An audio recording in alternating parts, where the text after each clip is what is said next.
할렐루야. 만나서 반갑습니다. 오늘 이렇게 금요 저녁 예배를 드리기 위해, 하나님을 만나기 위해, 하나님께 영광을 돌리기 위해 이 자리에 오신 모든 성도님들을 사랑하고 축복합니다. 제 기도로 우리 금요 저녁 예배 시작하도록 하겠습니다. 기도하겠습니다. 사랑이 많으신 아버지 감사합니다. 오늘도 이 자리에 아버지 말씀으로, 아버지의 힘으로, 아버지의 은혜로 이 자리에 불러 모아주심에 감사드립니다. 하나님, 한 주 동안 살아가면서 분주하고 답답하고 기쁘고 슬프고 행복하면서도 걱정스러운 마음만 가지고 살아왔습니다. 주님, 이 모든 마음 내려놓고 오직 아버지께 예배드리고자 하는 그 마음 하나만 가지고 예배에 임할 수 있도록 도와주시옵소서. 주님, 우리가 예배드리며 나아갈 때 주의 말씀으로, 주의 손으로 우리를 붙들어 주시옵소서.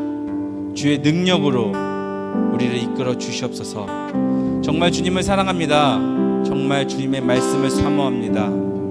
주님만 높입니다. 주님 감사합니다. 사랑합니다. 예수님의 이름으로 기도드렸습니다. 아멘. 우리 다 함께 박수치면서 신나게 찬양하도록 하겠습니다. 해 뜨는 데부터 해 지는 데까지 주 이름 찬양. 해 뜨는 데부터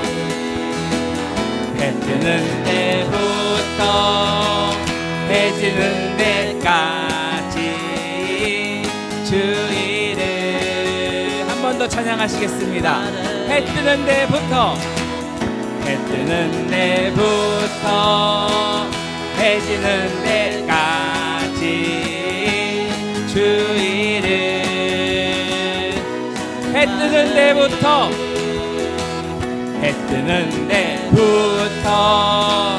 해 지는 데까지 주 이름 찬양 받으리. 랄랄라 랄랄라 할렐루야. 여호와의 모든 종들아 주 이름 찬양해. 이름 찬양해.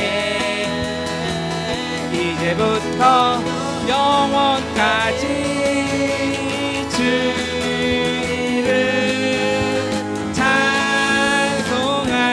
처음부터 찬양하시겠습니다. 해 뜨는 데부터 해 지는 데까지 주 이름 찬양받. 해 뜨는 데부터 해 지는 데까지 주 이름 찬양받. 할렐루야 랄랄라 할렐루야. 여호와의 모든 종들아 주 이름 찬양해. 이제부터 영원까지 주 이름 찬양하지. 할렐루야 랄랄라 할렐루야. 여호와의 모든 종들아 주 이름 찬양해. 이제부터 영원까지 주 이름 찬송하지. 랄랄라 할렐루야. 마지막 찬양하시겠습니다. 랄랄라 할렐루야. 여호와의 모든 종들아 주 이름 찬양해. 이제부터 영원까지 주 이름 찬송하리. 주 안에서 기뻐해. 주 안에서 기뻐해. 주 안에서 기뻐해. 주님 주신 기쁨으로 기뻐하라. 주 안에서 기뻐해. 주 안에서 기뻐해. 주 안에서 기뻐해. 우리의 힘은 주를 기뻐. 처음부터 찬양하시겠습니다. 주 안에서 기뻐해. 주 안에서 기뻐해.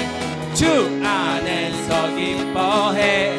주님 주신 기쁨으로 기뻐하라. 주 안에서 기뻐해. 주 안에서 기뻐해.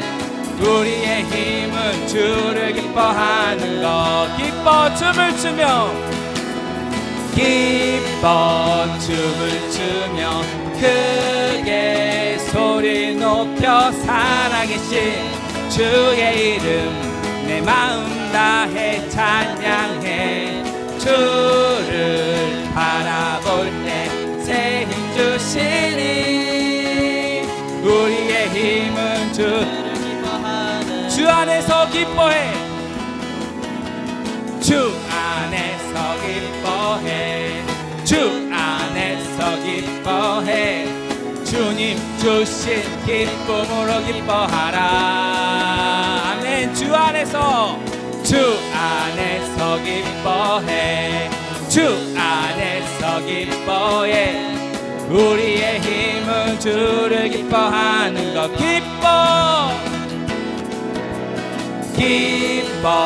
춤을 추며 크게 소리 높여 살아계신 주의 이름 내 마음 다해 찬양해. 주를 바라볼 때 새 힘 주시니 우리의 힘은 주.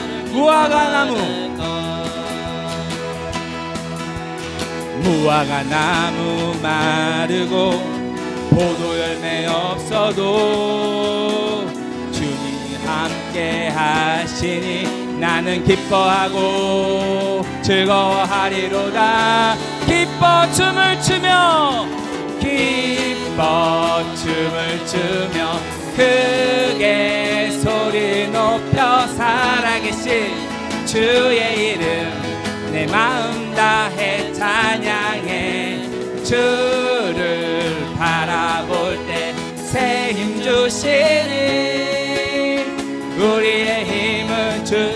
마지막으로 처음부터 찬양하시겠습니다. 주 안에서 기뻐해. 주 안에서 기뻐해. 아멘. 주 안에서 기뻐해. 주님 주신 기쁨으로 기뻐하라. 주 안에서 기뻐해. 주 안에서 기뻐해. 우리의 힘은 주를 기뻐하는 것. 기뻐 춤을 추며 아멘. 기뻐 춤을 추며 크게 소리 높여 살아계신 주의 이름 내 마음 다해 찬양해. 주를 바라볼 때 새 힘 주시니 우리의 힘은 주를 기뻐. 우리의 힘은 주를 기뻐하는 것. 우리의 힘은 주를 기뻐하는 것. 우리의 힘은 주를 기뻐하는 것. 아멘. 주님께 영광의 박수 올리겠습니다. 주님이 우리의 구원이시고 주님의 힘이 우리의 힘입니다. 아멘. 이어서 마라나타 함께 찬양하도록 하겠습니다.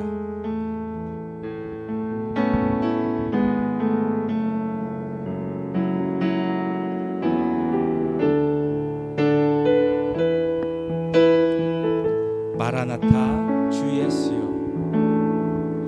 마라나타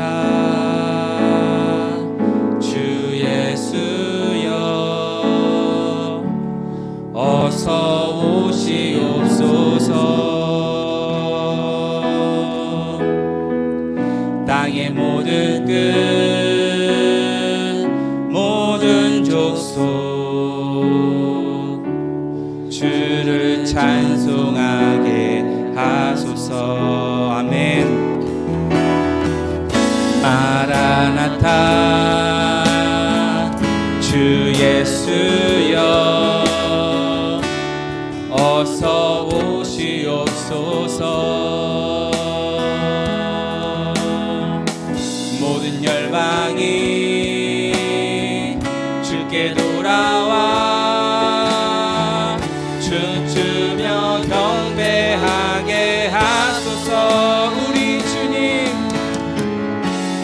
주님 다시 오실 길을 만들자. 십자가를 들고 땅끝까지 우린 가리라. 우리 주님 하늘 영광 온 땅 덮을 때 우리 땅끝에서 주를 맞으리. 마라나타 마라나타. 아멘. 주 예수여 오시옵소서. 마라나타 마라나타. 아멘. 주 예수여 오시오. 우리 다 함께 처음부터 찬양하시겠습니다. 마라나타 주 예수여 어서 오시옵소서. 땅의 모든 끝 모든 족속 주를 찬송하게 하소서. 아멘. 마라나타 주 예수여 어서 오시옵소서. 모든 열방이 주께 돌아와 춤추며 경배하게 하소서. 우리 주님 다시 오실 길을 만들자. 십자가를 들고 땅끝까지 우린 가리라. 우리 주님 하늘 영광 온 땅 덮을 때 우리 땅끝에서 주를 맞으리.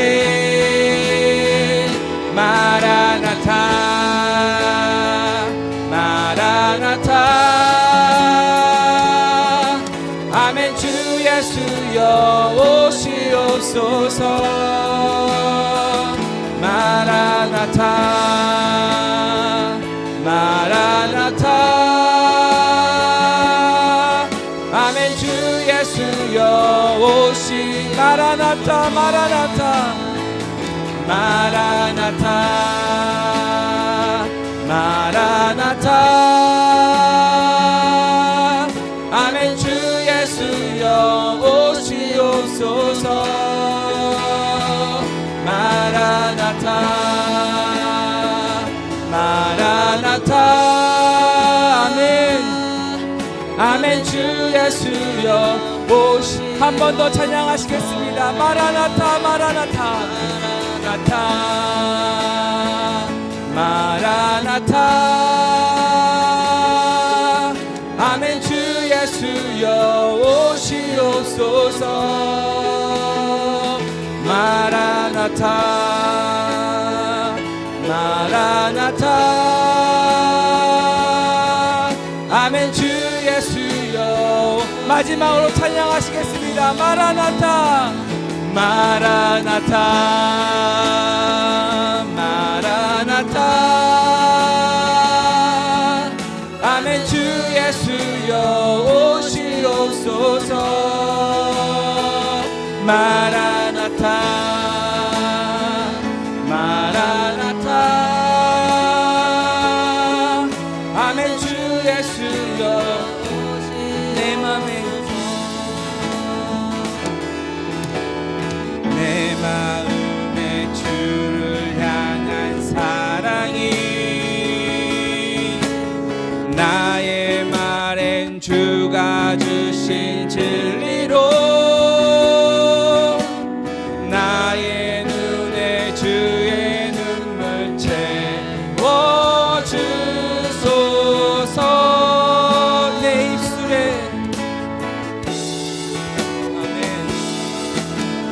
내 입술에 찬양의 향기가 주 손에는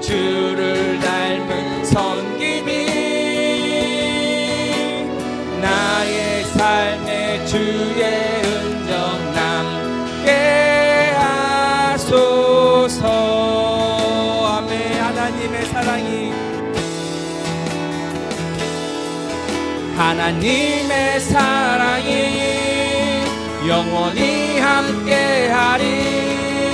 십자가의 길을 걷는 자에게, 순교자의 삶을 사는 이에게,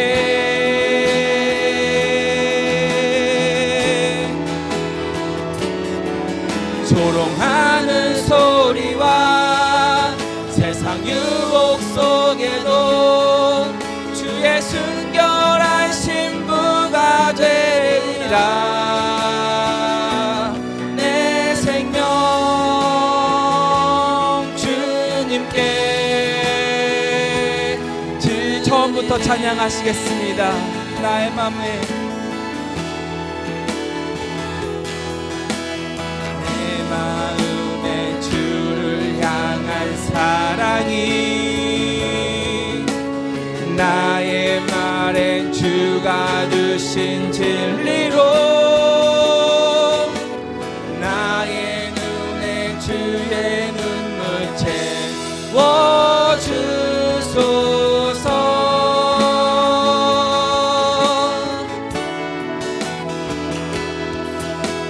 내 입술에 찬양의 향기가, 주 손에는 주를 닮은 섬김이, 나의 삶에 주의 흔적 남게 하소서. 아멘. 하나님의 사랑이, 하나님의 사랑이 영원히 함께하리. 십자가의 길을 걷는 자에게, 순교자의 삶을 사는 이에게,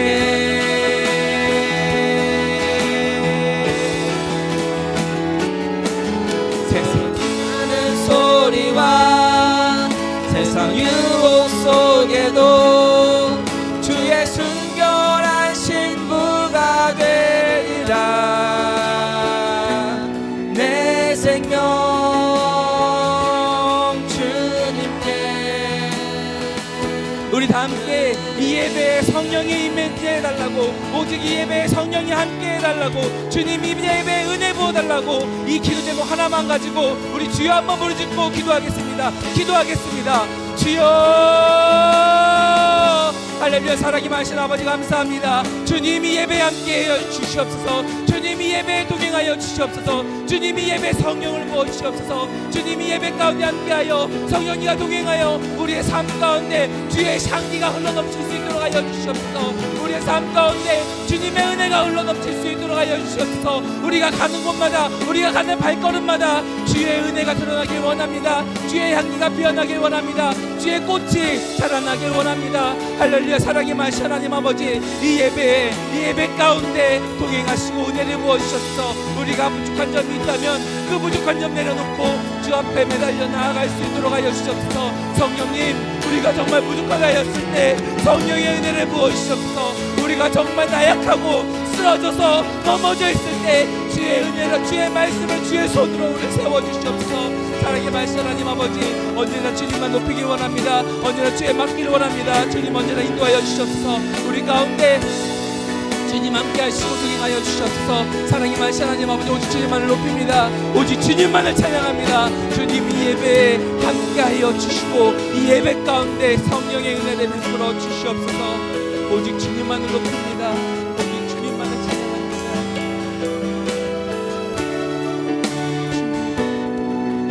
사랑의 말씀 하나님 아버지 감사합니다.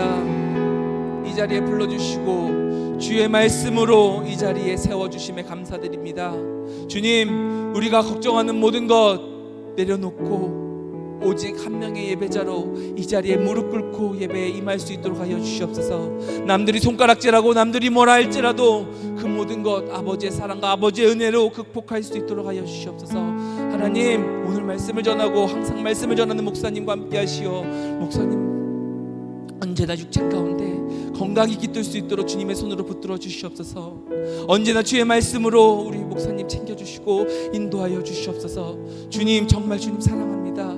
주님 정말 감사합니다. 예수님의 이름으로 기도드립니다. 아멘.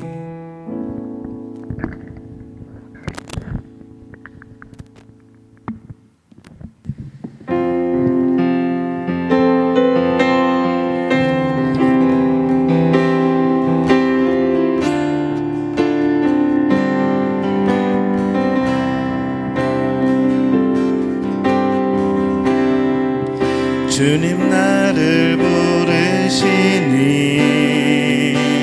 두려움 없이 배에서 나아가리라.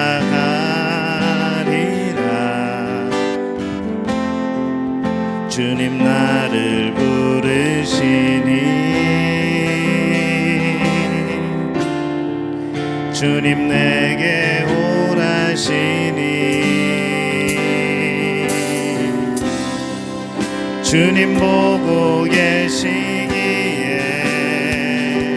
의심치 않고 바다를 걸어가리라.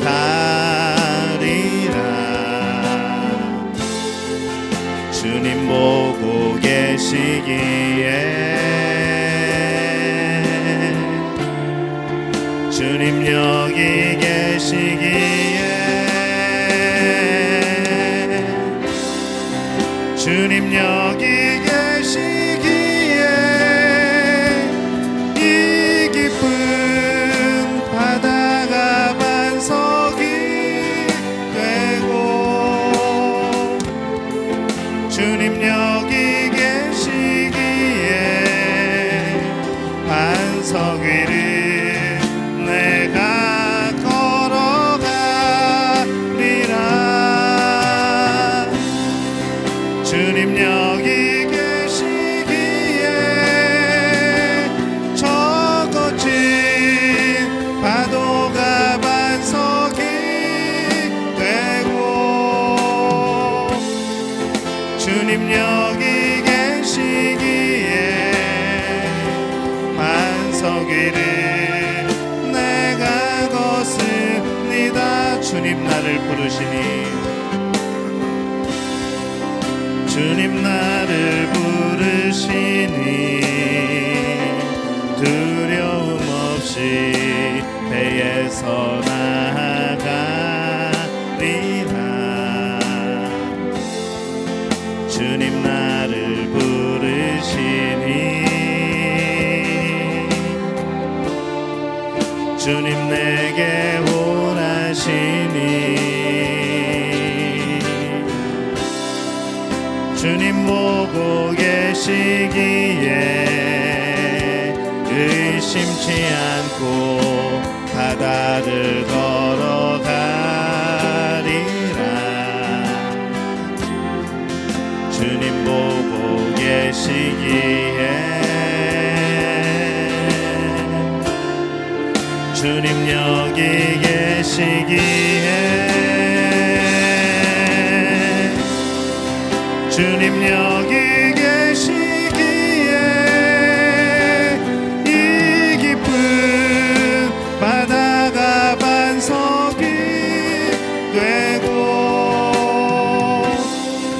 주님 여기 계시기에 반석 위를 내가 걸어가리라. 주님 여기 계시기에 저 거친 파도가 반석이 되고 주님 여기 계시기에 반석 위를 내가 걷습니다. 주님 여기 계시기에 주님 여기 계시기에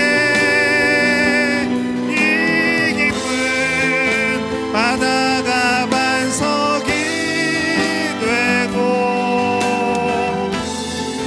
주님 여기 계시기에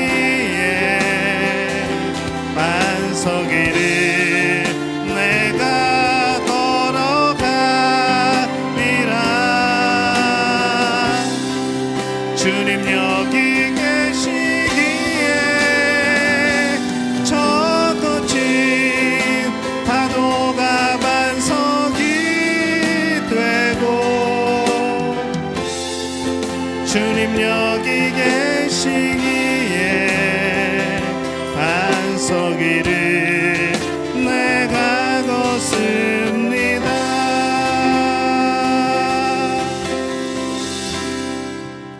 오늘 함께 나누실 말씀은 신약성경 누가복음 10장 38절에서 42절까지의 말씀 함께 보겠습니다.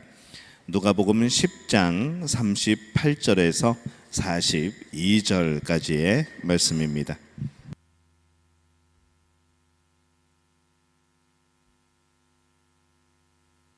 누가복음 10장 38절에서 42절까지 우리 한 목소리로 함께 봉독합니다.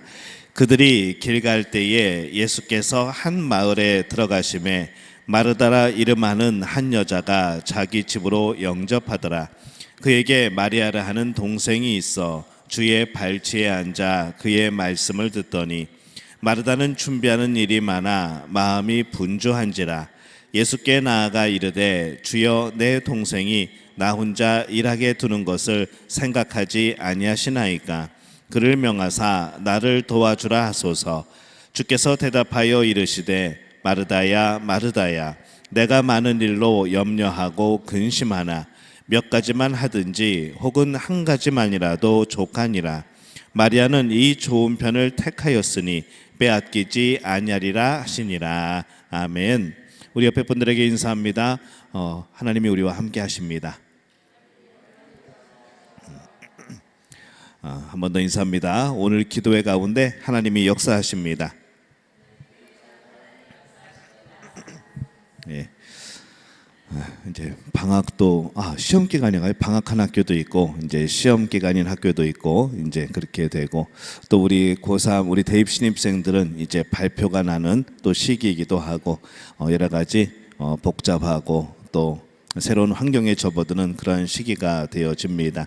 이때 우리 성도들이 우리 고3 수험생들, 대입 신입생들 위해서 많이 기도해 주시고 또 하나님이 기뻐하시는 결과 또 하나님이 인도하시는 길들을 걸어갈 수 있도록 그렇게 계속해서 또 기도해 주시기를 바랍니다. 몇 가지 우리가 목회를 하면서 질문들이 생깁니다. 어떤 질문인가 하면요, 이 교회에서 열심히 있는 교인들이 왜 또 시험도 그렇게 일으키게 될까? 또 교인들을 위하여서 뜨겁게 기도하지만은 하나님께서 왜 다 응답해 주시지 않을까? 이제 그런 질문들이 스스로에게 들곤 합니다. 이제 성도들을 위해서 기도하죠. 하나님 좀 복 주시고 뭐 하는 일들 좀 잘 되게 해주시고 또 건강도 주시고 늘 목회자가 하는 그런 기도의 내용들이 이제 그런 내용이고, 우리 새벽 기도회 때에 들어오시는 분들 또 특별히 이름 불러가면서 또 축복해드리고 또 기도하는 이제 그런 모습을 계속 진행하고 있는데 그러면서도 어느 순간에는 그런 마음이 들죠. 하나님 좀 많이 부어주시고 하나님 많이 채워주시고 그러면 그들이 더 열심히 하나님을 섬기고 교회에 큰 힘이 되어지고 그렇게 되지 않겠습니까? 라는 그런 질문들이 스스로에게 있곤 합니다. 그런데 이 문제에 대해서 하나님이 깨닫게 해주신 것은 무엇인가 하면 이런 것이죠. 왜 교회에서 열심히 있는 교인들이 시험도 일으키는가? 열심히 있는 교인들이 있지만은 순종 없는 교인들도 꽤 많다는 겁니다. 열심은 있는데 순종하지 않는다. 어떻게 보면 굉장히 모순된 표현 같지만은 실제로 우리의 많은 모습들이 그렇다는 것이죠. 굉장히 열심이지만은 순종이 없는 교인들. 또 이 두 번째 질문, 교인들을 위해서 뜨겁게 계속 축복기도 하는데 왜 하나님께서 다 응답해 주시지 않을까? 그에 대한 대답은 이런 것이죠. 무조건 잘 되기만 하는 것이 하나님의 뜻은 아니라는 겁니다. 한번 따라해 볼까요? 무조건 잘 되는 것이 하나님의 뜻은 아니다. 이 잘 되기만 한다는 것은요, 우리의 기준에서 잘 되는 겁니다. 저의 기준에서 잘 되는 것이죠. 근데 이 하나님이 우리 성도들이 잘 되게 하시는 그런 일들, 하나님께서 우리 자녀들을 향하여서 잘 되게 하시는 일들은 꼭 우리의 기도의 제목과 그런 거 일치하지 않은 경우들이 꽤 많다는 겁니다. 그래서 열심히 있는 교인들이 시험을 일으키고 또 교인들을 위해서 그렇게 서로 축복기도 하며 하지만은 왜 다 응답되지 않을까? 이런 질문에 대한 대답이 그런 것이 아닌가라는 생각을 해봅니다. 우리는 뭐 열심히 하면은 굉장히 좋은 것으로 생각을 하죠. 물론 우리의 삶과 우리의 사역 또 우리의 소명을 이루는 일에는 열심히 하는 것 정말 필요합니다.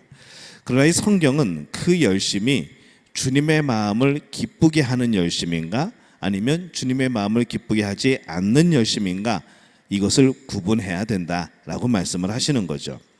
우리의 열심이 예수님의 마음을 기쁘게 해드리는 것이 아니고 뭔가 열심히 하는데 그것이 주님의 마음을 어렵게 한다는 그런 열심이라고 한다면은 그 열심은 좋은 열심이 아니라는 겁니다.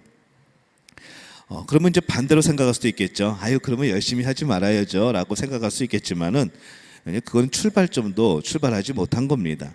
우리의 구원의 삶은요 예수 그리스도를 통하여서 이 구원이라는 출발점에서 출발한 겁니다. 구원이 최종 목표가 아니고요 구원은 출발점입니다. 그 다음부터 우리가 신앙의 삶을 살아가는 것이죠. 성결한 삶을 살아가려고 노력을 하고 성령 충만을 위해서 노력하고 또 성령의 열매를 맺기 위해서 우리는 계속해서 경주하며 달려가야 되는 겁니다. 그러면 종착점은 어디인가? 우리가 하나님 나라에 들어가는 그게 종착점인 것이죠. 거기서는 이제 영원히 하나님과 더불어 살아가는 겁니다. 근데 우리는 이 구원이라는 것에 대해서 이것을 종착점으로 생각해 버리면은 거기서 모든 신앙생활이 끝나버립니다. 이제 예수님을 알았고 이제 예수님을 통하여서 죄를 용서함 받고 하나님의 자녀가 되고 그렇게 시작이 되었는데 거기까지는 참 열심히 했는데 이 구원의 출발점에서 우리는 그 열심을 내려놓을 때가 참 많다는 겁니다. 그래서 우리가 무엇인가 열심히 할 때는요 이 예수님이 기뻐하시는 열심을 내야 된다는 것이죠. 내가 기뻐하는 열심이 아니고 예수님이 기뻐하시는 열심을 내야 된다는 겁니다. 주님의 마음을 알지 못한 채 주님이 어떤 마음을 가지고 계시고 우리에게 어떻게 말씀하시고 이것을 모르고 무조건 열심히 하면 어떻게 되는가 하면요 예수님의 의를 드러내는 것보다 내 의가 드러나게 되어지는 결국 그런 결과 그런 헛된 열매들을 맺게 마련이라는 겁니다. 그렇기 때문에 문제가 되어지고 열심히 하지만 뭔가 맺어지는 것이 없고 그렇다는 것이죠. 이게 뭐 10년을 믿고 20년을 믿고 뭐 이거에 따라서 그래도 한 20년은 믿었으면은 그래도 그동안 들어온 풍월이 있고 그동안 들어온 말씀이 있고 뭐 여러 가지 그런 보아온 그런 신앙생활의 모습이 있는데 뭐 어떻게 되겠습니까? 라고 막 생각을 하지만은요 주님의 마음을 모르면은 우리는 늘 엉뚱한 일 또 헛된 일들을 버리게 되어 있습니다. 그것이 우리의 연약함이라는 것이죠. 그래서 우리는 매 순간마다 열심을 낼 때에 이것이 주님이 기뻐하시는 열심인가 아니면 주님이 기뻐하지 않는 열심인가 이것을 한 번쯤은 꼭 생각해 보고 열심을 내는 것이 필요하다는 겁니다.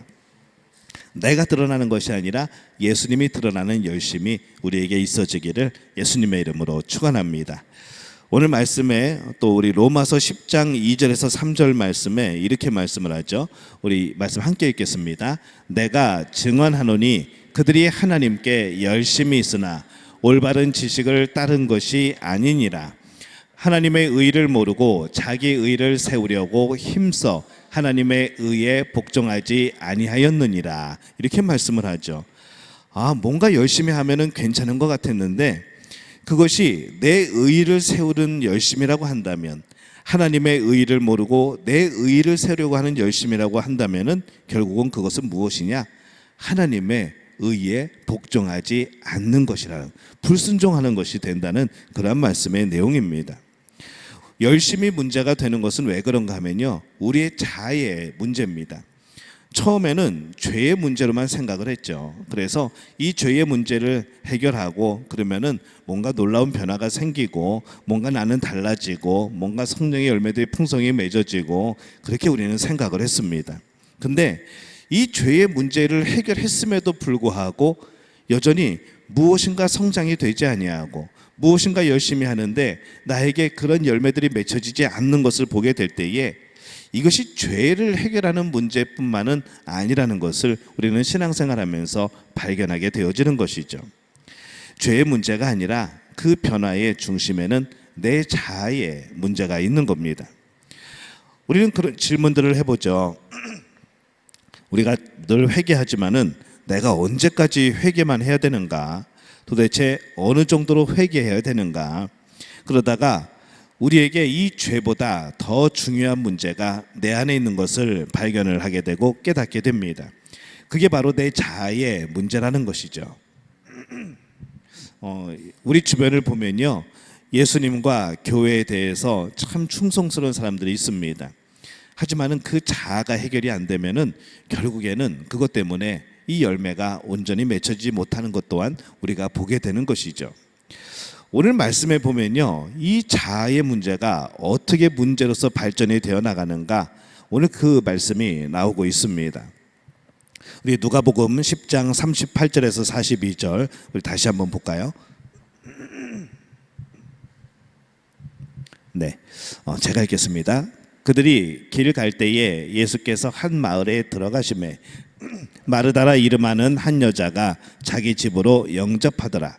그에게 마리아라 하는 동생이 있어 주의 발치에 앉아 그의 말씀을 듣더니 마르다는 준비하는 일이 많아 마음이 분주한지라 예수께 나아가 이르되 주여 내 동생이 나 혼자 일하게 두는 것을 생각하지 아니하시나이까 그를 명하사 나를 도와주라 하소서.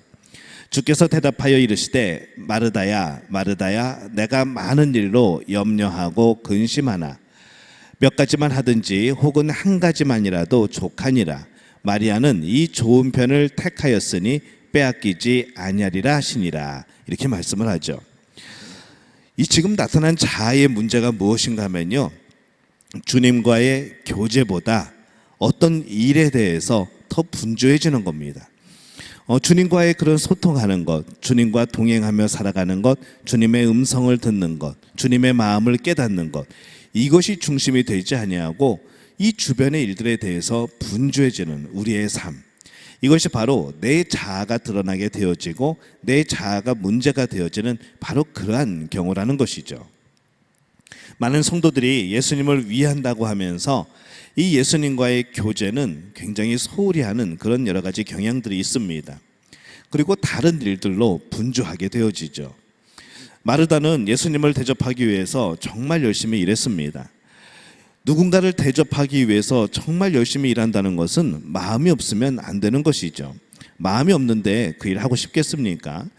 하지만은 지금 이 마르다를 보면요, 예수님을 너무나도 좋아했습니다. 예수님을 사랑했죠. 그래서 이 예수님을 대접하기 위해서 그는 정말로 열심히 일한 겁니다. 근데 무엇이 빠져 있는가? 주님과의 교제가 빠져 있는 것이죠. 주님이 정말 원하시는 게 뭐였을까? 주님이 어떤 것을 나에게 원하고 계셨을까? 내가 음식을 준비함에 있어서 예수님이 이게 음식이 왜 이렇게 맛이 없어? 라고 말씀하실까 봐 더 정성을 기울이고, 근데 과연 그것이 주님이 원하는 것이었을까? 라는 생각을 마르다는 하지 못했던 겁니다. 주님과의 교제를 소홀히 했을 때 그의 열심에서 드러난 것은 오히려 강한 자아가 드러나게 됩니다. 나 혼자 예수님을 사랑해서 준비할 때는 문제가 없었죠. 근데 이 자아가 어떻게 발전을 하는가 하면은 다른 사람이 보이기 시작하는 겁니다. 나는 이렇게 열심히 일하는데 내가 이렇게 예수님을 대접하기 위해서 이렇게 땀 흘리고 나도 가서 말씀 듣고 싶은데 그것보다 난 이게 지금 빨리 준비를 해야 돼서 대접을 해야 되는데, 다른 사람들 보니까 특별히 이 동생은 자기는 일 하나도 안 하고 얄밉게 예수님 발치에 앉아서 예수님 말씀을 듣고 있네. 얄미워. 나는 이렇게 땀 흘리며 노력하는데, 이런 마음이 드는 것이죠. 처음에 예수님을 향하여서 열심을 내었고 예수님을 사랑함에 있어서 열심히 일을 하고 준비를 했는데, 이 결국에는 그 마음이 불편해지는 겁니다. 이제 자아가 드러나기 시작하는 것이죠. 그러다 보니까 다른 사람들이 불만족스럽게 보이기 시작합니다. 그리고 결국에는 예수님께도 불편한 마음이 전해지는 것이죠. 그것을 보는 예수님은 불평을 들었을 때 마음이 불편한 겁니다. 처음에 분명히 목적은 그게 아니었습니다. 내가 예수님을 기쁘게 하려고, 내가 예수님께 대접하기 위해서, 그것이 나의 기쁨이었기 때문에, 내가 대접할 수 있다는 것이 감사였기 때문에 마르다는 정말 열심히 일한 겁니다. 근데 이 내 자아가 문제가 생기기 시작했을 때 그것은 내 안에 불만이 생기기 시작했고, 그것은 동생에 대한 불만으로 이어졌고, 결국 그것이 예수님께 대한 불만으로까지 이어지게 되는 것이죠. 이 죄의 문제를 해결한 사람들도 이 자아의 문제에 있어서 많은 어려움을 겪고 장애를 겪습니다. 그래서 우리는 구원받았다 하지만은 우리는 그런 말 자주 쓰죠. 구원받은 사람이 왜 그래? 어떻게 하나님의 자녀가 된 사람이 왜 그럴까? 예수님을 믿는 사람들이 왜 그럴까라고 질문하지만은 우리는 죄의 문제를 해결했지만은 내 안에 이 자아의 문제가 해결되지 않으면은 언제든지 우리는 예수님을 불편하게 또 할 수 있다는 겁니다. 그럼 이제 앞에 질문들이 해결이 되어지죠. 그래서 그랬구나라는 생각이 드는 겁니다. 뭔가 열심히 하지만은 문제가 되어지고, 뭔가 축복을 하지만은 이 축복만으로 뭔가가 이루어지지 아니하고, 이 기준이 어디에 있었는가, 이것을 발견하게 되는 것이죠. 그 기준은 바로 내 자아가 기준이 되었던 겁니다. 정말 예수님이 원하시는 것, 정말로 하나님이 우리에게 주시려고 하는 것, 이것을 구하고 바라보고 물어보고 그게 무엇일까 묵상하는 그런 삶이 아니라, 내가 원하는 것 당연히 하나님이 주셔야 되는 것처럼, 내가 기도하는 것 당연히 하나님이 응답해 주셔야 되는 것처럼 그렇게 생각했던 우리의 자아의 문제가 있었던 것이죠. 이것이 바로 우리의 자아의 특징입니다. 사도행전 6장 1절에서 6절에 보면요, 여기에서도 이 자아의 문제가 드러납니다. 사도행전 6장 1절에서 6절 우리 함께 읽어보겠습니다.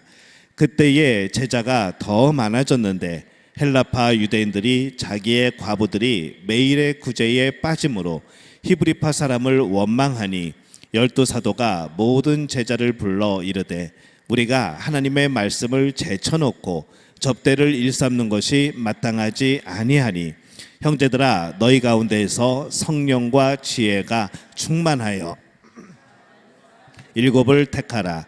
우리가 이 일을 그들에게 맡기고 우리는 오로지 기도하는 일과 말씀 사역에 힘쓰리라 하니, 온 무리가 이 말을 기뻐하여 믿음과 성령이 충만한 사람 스데반과 또 빌립과 브로그와 니가노르와 또 디몬과 바메나와 유대교에 입교했던 안디옥 사람 니골라를 택하여 사도들 앞에 세우니 사도들이 기도하고 그들에게 안수하니라. 아멘. 자, 이 말씀을 가만히 보면요, 여기서도 이 자아의 문제들이 드러납니다. 왜 이들의 자아의 문제가 어떻게 드러났는가? 어떤 일 때문에 그들이 더욱더 주님과의 교제, 이 기도와 말씀에 집중하지 못하고 다른 일에 집중하게 되어진다는 것이죠. 교회를 하다 보면요, 교인들 간에 이런저런 시험이 올 때가 참 많습니다. 시험은 왜 올까요? 누가 시험을 하는 걸까요? 시험은 내가 드는 겁니다. 뭔가 내 뜻과 안 맞을 때 시험에 우리는 드는 것이죠. 상대방을 우리 지난주에 말씀을 나눴던 것처럼 상대방을 신으로 세우고 내가 그에게 무엇인가를 요구를 했는데 그것이 이루어지지 않고 나에게 보답이 되어지지 않을 때 우리는 마귀 역할을 하게 되는 거라고 말씀을 드렸습니다. 그러니까 우리가 그런 것이죠. 교인들 간에 이런 시험들이 굉장히 많이 있습니다. 주님과의 교제를 소홀히 하고 우리가 어떤 일에만 집중하고 내가 원하는 것에만 집중을 하다 보면요, 이 초대교회에서도 그런 같은 문제처럼 우리도 그런 문제에 부딪힐 수 있다는 것이죠. 초대교회는 무슨 일로 지금 시험에 빠졌는가 하면은 구제하는 일, 이 나누는 일 때문에 시험에 들었습니다. 이 구제의 문제로 헬라파 유대인들하고 히브리파 유대인들 사이에 갈등이 생긴 것이죠. 사람이 무엇인가를 할 때는요, 이게 참 공평하지가 못합니다. 아무리 공평하게 하려고 해도요, 왜냐하면 사람마다 자기가 바라는 것이 있기 때문에 내가 상대방이 바라는 것을 공평하게 이룰 수 있는 방법은 없습니다. 내가 어떤 것을 할 때 나는 공평하게 할 수 있습니다.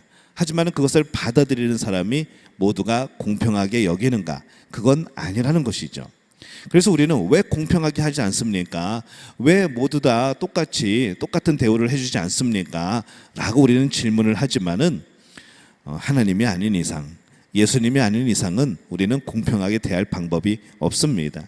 아무리 앞에서 공평하게 해도요, 개인이 바라는 것에 채워지지 않으면은 우리는 그거를 공평이라고 생각하지 않는 것이죠. 우리는 가끔 그런 말 합니다. 좀 객관적으로 생각하고 좀 객관적으로 보시라고. 우리가 죽을 때까지 안 되는 게 객관적으로 보는 겁니다. 아무리 객관적으로 봐도요, 그것이 50대 50 균형을 이루어서 중간에 있다는 보장은 없는 것이죠. 우리는 늘 무엇인가에 치우쳐져 있습니다. 우리가 살아오면서 겪었던 많은 일들, 그러면서 가져온 내 가치관들, 이런 것들이 우리를 절대로 객관적으로 공평하게 그렇게 우리를 바라보게 하지 않습니다. 그래서 우리는 객관적이 되려고 노력하는 것이고, 주님이 주시는 그런 마음 속에서 거기서 균형을 이루려고 하는 것이지, 우리가 노력을 해가지고 아무리 균형을 이룬다 해도요, 교회 안에는 무엇을 해도 늘 서운한 사람이 있고 늘 만족하는 사람이 있고 뭐 가지각색이라는 것이죠. 교회는 천국이 아닙니다. 여기는 신들이 사는 곳이 아닙니다. 여기는 선한 사람들만이 있는 곳이 아니라는 것이죠. 저는 늘 교회를 표현할 때 그렇게 표현합니다. 비빔밥이라고 표현을 합니다. 수많은 각자의 맛을 내는 재료들이 섞여서 하나의 비빔밥이라는 이름으로 그렇게 살아가는 것이죠. 근데 이 비빔밥을 누가 좋아하시냐? 하나님이 좋아하시는 겁니다. 연합하여서 또 각각의 색깔 속에서, 각각의 맛 속에서 하나의 독특한 맛을 이루어내는 것, 그 맛이 예수 그리스도의 향기가 되어지는 것이고, 우리 믿는 자들의 공동체의 그런 향기가 되어지는 것이죠. 그래서요, 저는 어떤 분들이 교회 때문에 시험 들었다 그럴 때에 저는 그렇게 말합니다. 교회는요, 착한 사람들이 모여 있는 곳이 아니에요 라고 말씀을 드립니다.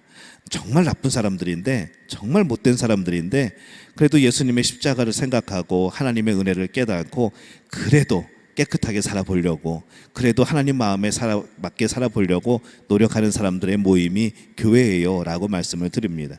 그러면 그 사람이 이해를 하죠. 아, 그렇구나 라고 말을 하는 것이죠. 우리가 우리의 모습을 좀 돌이켜 볼 필요가 있습니다. 여러분들 전부 다 선하신 분들입니까? 아니라는 것이죠. 아무 좋을 때는 선하지만은 뭔가 틀어지고 뭔가 불만이 생길 때는 이 선한 모습은 다 어디 가고 언제든지 등지고 또 돌아설 수 있는 사람들이 바로 우리 자신들이라는 겁니다. 그래서 여러분은 여러분 자신을 절대로 믿으면 안 됩니다. 누구를 믿어야 됩니까? 하나님을 믿고 예수 그리스도를 믿고 성령의 인도하심을 믿어야 되는 것이죠. 내가 신이 되면은 예수님도 어떻게 할 방법이 없습니다. 내가 신이 되면 절대로 안 되는 겁니다. 우리는 그냥 하나님의 주인 되심을 따라가는 그런 삶 속에서 우리가 깎여지고 균형을 이루어가고 그렇게 향기를 바라게 되는 것이죠. 그래서 이 헬라파 유대인들하고 히브리파 유대인들 사이에 이 배분의 문제로 또 갈등이 생기죠.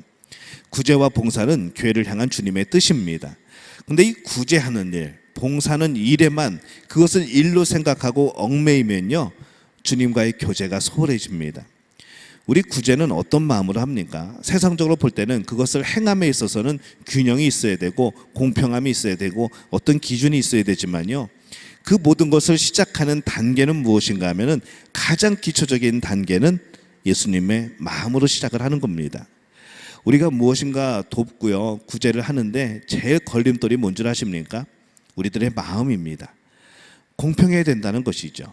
근데 그 공평이라는 게 기준이 우리 성도들 한 명 한 명의 기준이라는 겁니다. 우리가 어떤 마음으로 시작을 해야 되는가 하면은 예수님의 사랑을 나누자, 예수님의 마음으로 시작하자, 이것이 기준이 되어서 그 안에 여러 가지 내 기준이 아니라 그래도 어느 정도 우리가 감안하고 기준을 세워서 가야 되는데, 우리는 제일 방해가 되는 것이 내가 볼 때는 어려운 사람이 아니라는 것이죠. 내가 볼 때는 저 사람은 괜찮다는 겁니다. 근데 여러분, 그 기준은 사람마다 다릅니다. 객관적으로 저 사람은 어렵습니다, 객관적으로 저 사람은 괜찮습니다, 이거를 판단하는 것이요, 굉장히 쉽지 않다는 것이죠. 근데 우리는 내 자신의 판단을 고집하는 거죠. 그렇게 되면 어떻게 될까요? 아무도 돕지 못합니다. 교회는 구제할 수 없게 됩니다. 왜 그런가 하면요, 기준이 다르기 때문에 그런 것이죠. 우리가 인도네시아에 많은 어려운 사람들을 돕는다고 할 때에도 그 기준이 너무나도 다릅니다. 일단 한국의 수준하고 다르죠. 이분들이 사는 모습하고 다르고, 그러면 이분들을 돕는 기준을 어떻게 세우겠습니까? 못 세운다는 것이죠. 저마다의 기준이 다 다르다는 것이죠. 어떤 분이 그 일을 맡았을 때는 정말 많이 돕게 되어지고, 어떤 분이 그 일을 맡았을 때는 너무나도 적은 그런 범위에 도움이 되어지고, 이런 이제 일들이 생기기 시작한다는 겁니다. 그래서 우리는 늘 고백해야 됩니다. 따라 볼까요? 나는 기준이 아니다. 나는 완벽하지 않다. 내가 기준이 아니고 내가 완벽하지 않으면 뭘 해야 될까요? 완벽하고 기준이 확실한 분을 기준으로 세우면 되죠. 그분이 하나님이시라는 겁니다. 그 예수님의 마음이라는 것이죠. 그래서 우리가 교회 일은요, 내가 기준이 아니고 예수님의 마음이 기준이 되어야 문제가 생기지 않고 또 거기에 복종하고 순종할 수 있다는 겁니다. 초대교회를 무너뜨리려는 이 사탄의 공격이 바로 여기에 있었습니다. 이 시험을 통해서 초대교회는 근데 더 강하게 되어지죠. 방법을 찾은 겁니다. 아, 그렇구나. 그렇다고 그러면은 우리가 기도와 말씀에 전념하지 못했다는 것을 발견하는 것이죠. 그리고 그것이 소홀해졌더니 우리의 자아가 드러나고 문제가 생기기 시작하고 그 자아가 기준이 되어서 균형을 이루지 못하고, 그렇다고 한다면은 우리는 기도와 말씀으로 돌아가자. 그리고 이 일을 정말 행할 수 있는 사람들을 세우자. 지혜의 사람들을 세우자라고 그렇게 되어진 것이죠. 우리의 자아는 이렇게 일을 만들어내기도 하지만은 또 하나님을 향한 그런 마음을 다시 한번 되찾게 하기도 하는 그런 역할을 하기도 합니다. 역대상 13장 7절에서 13절을 보면요, 이 다윗이 법궤를 옮길 때 실패한 장면들이 나옵니다. 오늘 그 말씀을 우리 함께 한번 읽어보겠습니다. 하나님의 궤를 새 수레에 싣고 아비나답의 집에서 나오는데 우사와 아이오는 수레를 몰며 다윗과 이스라엘 온 무리는 하나님 앞에서 힘을 다하여 뛰놀며 노래하며 수금과 비파와 소고와 제금과 나팔로 연주하니라. 기돈의 타작마당에 이르러서는 소들이 뛰므로 우사가 손을 펴서 궤를 붙들었더니 우사가 손을 펴서 궤를 붙들므로 말미암아 여호와께서 진노하사 치심에 그가 거기 하나님 앞에서 죽으니라. 여호와께서 우사의 몸을 찢으셨으므로 다윗이 노하여 그곳을 페레스 우사라 부르니 그 이름이 오늘날까지 이르니라. 그날에 다윗이 하나님을 두려워하여 이르되 내가 어떻게 하나님의 궤를 내 곳으로 오게 하리오 하고 다윗이 궤를 옮겨 자기가 있는 다윗성으로 메어들이지 못하고 그 대신 가드 사람 오벳에돔의 집으로 메어 가니라. 아멘. 우리가 이 말씀 잘 아는 말씀입니다. 드디어 하나님의 궤를 찾았습니다. 그리고 그 궤를 수레에 싣고 이 아비나답의 집에서 나와서 이제 다윗이 있는 곳으로 오는데 너무나 기쁜 거죠. 그래서 막 주변에서는 악기로 찬양을 하고 춤을 추고 뛰놀면서 너무 기뻐서 그렇게 있습니다. 근데 이 타작마당에 이르러서 소들이 뛰니까 그 궤가 이제 흘러내려가는 것이죠. 그러니까 우사가 손을 펴서 궤를 딱 붙듭니다. 그랬더니 우사가 죽었습니다. 심각한 일인 것이죠. 이게 뭔 일이냐라고 시작이 된 겁니다. 그리고 다윗이 두려워합니다. 이 궤가 들어올 때 얼마나 다윗이 기뻐했습니까? 근데 막 춤추고 막 그랬던 이 상황이 지금 그 궤를 붙잡은 우사가 죽을 때에 기쁨이 아니라 두려움이 되었다는 것이죠. 문제가 되었다는 겁니다. 그랬더니 다윗의 마음이 어떻게 바뀝니까? 다윗성으로 메어들이지 못하고 그 대신 가드 사람 오벳에돔의 집으로 메어가니라. 그렇게 기뻐함으로 가져왔는데 이제 다른 데로 보내는 것이죠.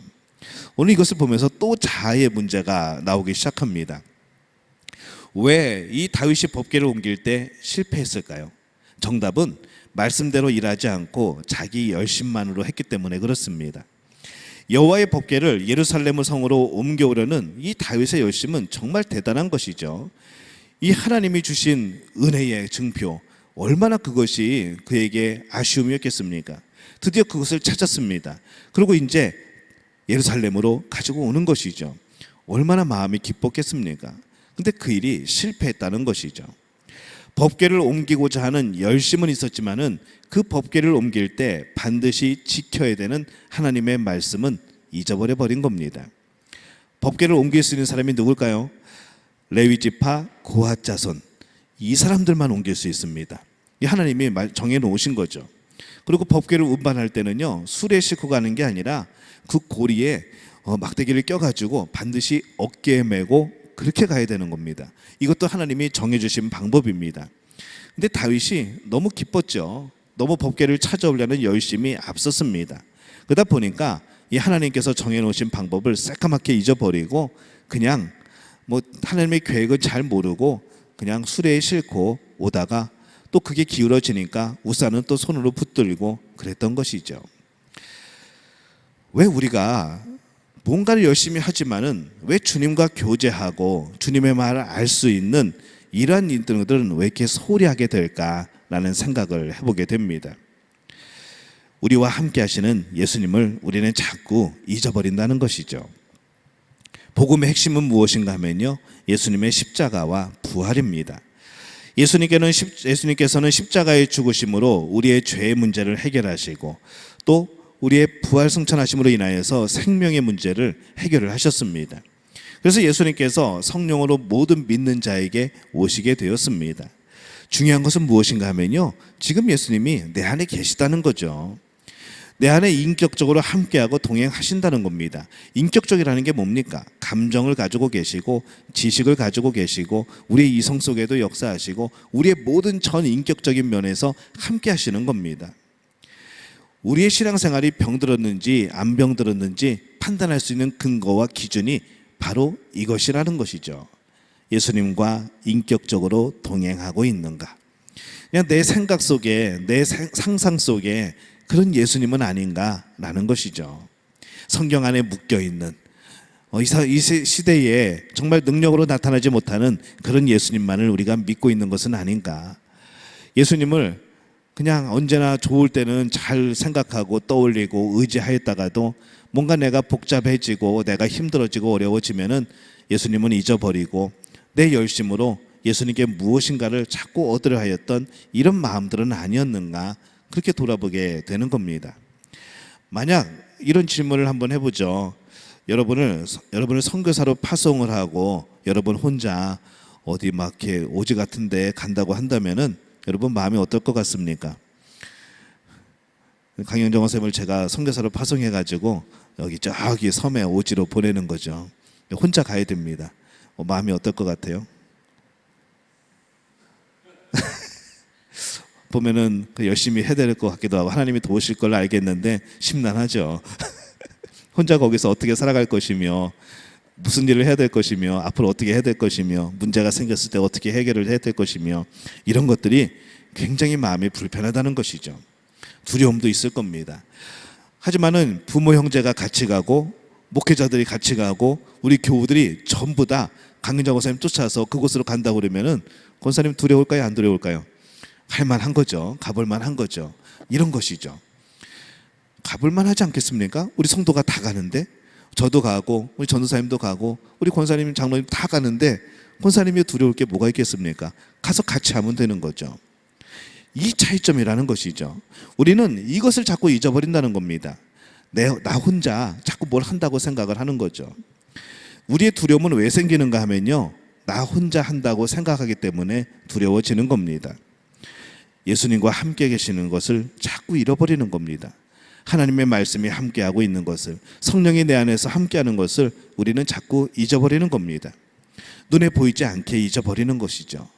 눈에 보이지 않기에 믿어지지 않고 신뢰가 되지 않는 겁니다. 근데 제가 권사님을 쫓아가서 사역하는 것보다 하나님이 함께 하셔서 사역하는 것이 훨씬 더 잘 되고 열매가 맺힐 겁니다. 왜냐하면 하나님은 능력이 하나님이시거든요. 제가 가서 뭘 도움이 되겠습니까? 근데 하나님이 함께 가시면은 된다는 것이죠. 가볼만 하다는 것이죠. 그렇다고 가시라는 건 아닙니다. 그다음 우리 주님은 과연 어떨까요? 눈에 보이지 않지만은 우리 안에 계시기 때문에 예수님은 늘 우리와 함께 하시면서 동행하시고 도와주십니다. 이 사실이 우리의 삶 속에서 정확하게 분명하게 믿어진다면 두렵거나 걱정할 일들이 사라진다는 것이죠. 근데 많은 분들이요, 예수님과 동행함을 깨닫지 못하고 사역지로 많이들 갑니다. 예수님이 나와 함께 하시는 그런 증거들, 그런 경험들을 많이 하지 못하고 또 예수님과 함께하는 훈련들을 많이 하지 못하고 그렇게 사역지로, 선교지로 가게 된다는 것이죠. 그러다 보면 어떻게 될까요? 지치죠. 힘듭니다. 내가 뭔가를 해내가야 되는데, 내가 뭔가를 이루어야 되는데, 내가 문제를 해결해야 되는데, 날마다 일 하나 해결하면 또 일이 있고 뭐 하나 해결하면 또 다른 문제가 오고, 이런 일 속에서 마치 예수님이 나와 함께하지 않는 것처럼 우리는 그렇게 느껴질 수 있다는 거죠. 예수님을 인격적으로 알면 열심보다 더 중요한 것이 순종이라는 것을 깨닫게 되어집니다. 우리가 하나님께 쓰임받는 것은 언제부터 주님의 음성에 순종하여 인도함을 받았는가? 바로 그때가 우리가 하나님께 쓰임받기 시작한 그때라는 것이죠. 여러분이 주님의 음성에 순종하고 귀 기울일 때, 그때부터 하나님은 여러분들을 쓰시는 겁니다. 그래서 그 전에 우리가 이 훈련을 열심히 받아야 되는 것이죠. 우리는 예수님을 주님이라고 부릅니다. 예수님이 주인이면 우리는 종입니다. 종은 주인의 음성을 분명히 듣는 사람입니다. 주님의 음성을 듣지 못하고 주님의 인도를 받지 못한다면 어떻게 예수님을 우리가 주라고 부를 수 있겠습니까? 한 수도원장이 얼굴도 이렇게 안 멋있고 또 무엇인가를 잘 못하고 또 뭘 시키면 자꾸 잊어버리고 그런 제자를 희한하게 사랑을 합니다. 다른 사람들이 이제 불만을 가지죠. 나는 열심히 하고 나는 그래도 좀 어느 정도 좀 잘생겼고 그렇게 원장님의 또 일들을 많이 도와주고 이 수도원을 위해서 그렇게 애를 썼는데 왜 나는 이렇게 칭찬하고 사랑해주지 않을까, 그런 불만들을 갖기 시작합니다. 그러자 이 수도원장이 그 이유를 보여주겠다고 한 가지 지시를 내리죠. 제자들을 다 불러 모아서 닭을 한 마리씩 줍니다. 그리고 아무도 안 보는 곳에 가서 이 닭을 죽이고 오라고 말을 합니다. 자, 저녁이 되자 어떻게 되었을까요? 제자들이 다 죽은 닭을 가지고 그 닭을 죽여가지고 가지고 왔습니다. 근데 그 수도원장이 사랑했던 그 제자가 아직 안 왔습니다. 저 멀리 보니까 너무 늦게 그냥 터덜터덜 걸어옵니다. 근데 보니까 닭이 그 손에서 파닥파닥거리고 있습니다. 그냥 도망가고 싶어가지고 그냥 소리 지르고 있는 거죠. 살아있는 닭을 그대로 가지고 왔습니다. 다른 제자들이 보면서 거보시라고, 저 제자는 이 닭도 못 죽이고 명령도 어기고 이 마음을 기쁘게 하지 못한 것 아니냐라고 이제 말하기 시작합니다. 그때 그 수도원장이 이렇게 말합니다. 나는 이래서 이 제자를 사랑한다. 내가 분명히 말을 했지만은 이 제자는 내 말을 제대로 이해하고 순종한 사람이다 라고 말을 하는 겁니다. 그러면서 물어봤습니다. 그 제자에게 왜 닭이 살아서 왔는가 물었더니 그 제자가 이렇게 말합니다. 하루 종일 이곳저곳을 돌아다니고 어디 지하실도 내려가 보고 어디 멀리도 가보고 강가에도 가보고 어디 광야의 바위 틈에도 가보고 다 가봤는데 아무도 안 보는 곳이 한 군데도 없더랍니다. 그래서 죽이지 못하고 그냥 살아서 데리고 왔다고 그렇게 고백을 합니다. 무슨 이야기일까요? 하나님이 안 보시는 곳이 아무 데도 없다는 것이라는 거죠. 예수님이 안 보시는 곳이 그 어느 곳에도 없다는 겁니다. 그는 예수님을 늘 인식하고 의지하고 동행하며 살았던 것이죠. 그러면서 그 수도 원장이 얘기합니다. 이래서 내가 이 제자를 사랑하는 것이다. 여러분, 이 이야기를 듣고 무슨 생각이 드십니까? 하나님이 못 보시는 곳이 있을까요? 우리가 모른 척하면은 하나님이 못 보실까요? 우리가 어디 골방에 들어가면 하나님이 우리 마음을 모르실까요? 다 알고 계신다는 것이죠. 어디로 가든 어디에 있든 어느 시각에 있든 하나님은 우리를 보고 계시고 우리는 늘 주님과 동행하고 살아가고 있다는 겁니다. 이것을 인식하고 살아가느냐, 이것을 인식하지 못하고 살아가느냐, 이것이 바로 우리의 열심, 순종의 차이인 것이죠. 열심히 하면서 순종까지 하면은 놀라운 역사가 나타날 겁니다. 그러나 열심히 하지만 순종하지 아니하면 내 자아가 드러나게 될 겁니다. 열심히 안 하는데 순종을 한다, 있을 수 없는 일이겠죠.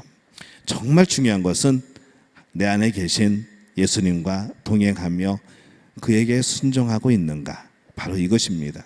오늘 여러분들은 어떻습니까? 하나님 보실 때 여러분은 굉장히 하나님의 말을 잘 듣는 사람들입니까? 아니면 잘 안 듣는 사람들입니까?